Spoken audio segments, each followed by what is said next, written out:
So this is the setup for scenario 10. Germans are set up along here. Russians covering the objectives. The Germans have pioneer units here.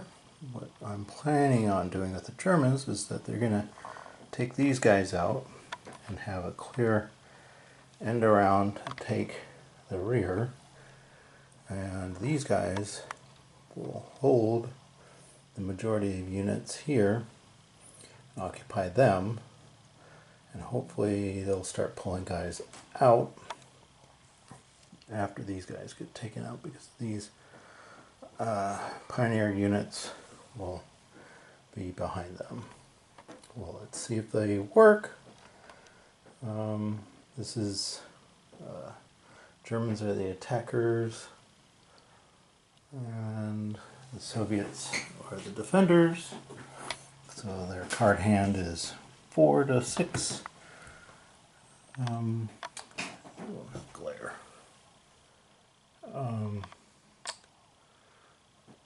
So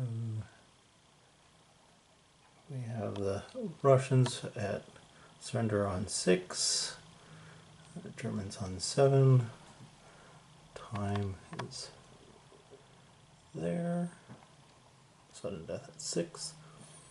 The interesting thing over here is that the Russians are elite and the Germans are line, but the Germans got one extra order to do compared to the Soviets.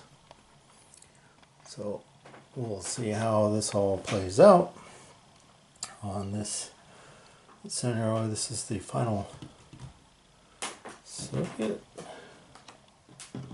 Yeah, this final Soviet scenario, and then the last two are just Germans and Americans.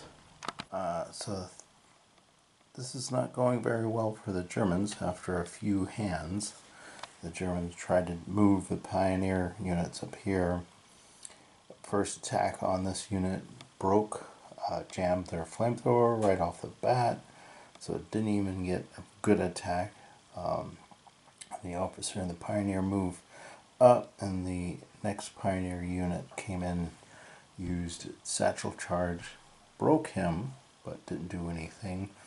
The submachine gun unit here did a melee attack on the officer, and the pioneer unit wiped them out, ran back into the woods while the other pioneer unit tried to do some stuff here, and then got a lot of low move cards for the Germans. No fire for the Russians. Haven't really fired anything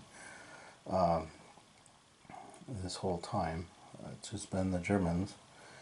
So tried to sneak the pioneer unit through here into this defensive position in these buildings. The submachine gun unit chased them down and meleeed them here, and they tied, so both of them died. So the whole pincer movement attack here completely failed for the Germans.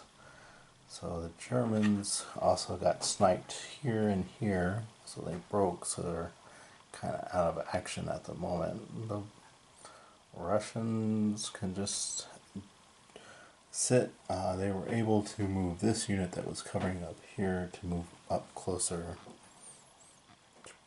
which is probably help just shoot at these guys and cover if anybody was trying to get around those buildings.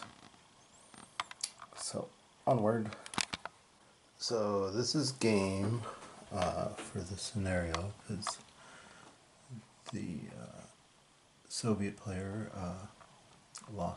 hit the surrender marker, lost even though he had quite a bit of victory points. The key for the Germans to pull this out was down here. A pioneer unit was resurrected and broken, was actually able to recover, and then was able to move and start taking these objective hexes in the back. And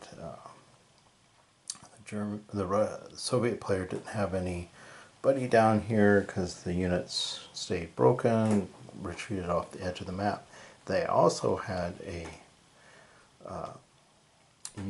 walking unit, wounded unit come back, and it was also down here, and it was able to kind of come back here and retake some of these objectives, but the Germans were able to push these units out and then push back and reinforce the lone pioneer unit that got eliminated through some melee here. And then later these guys came in through events, reinforcements, and an event, and they were moving around to take these, but this heavy machine gun was able to prevent the Soviet player to get units across. The units broke and out in the open, and then got eliminated, which ended the game. So that was scenario 10. On to the next one.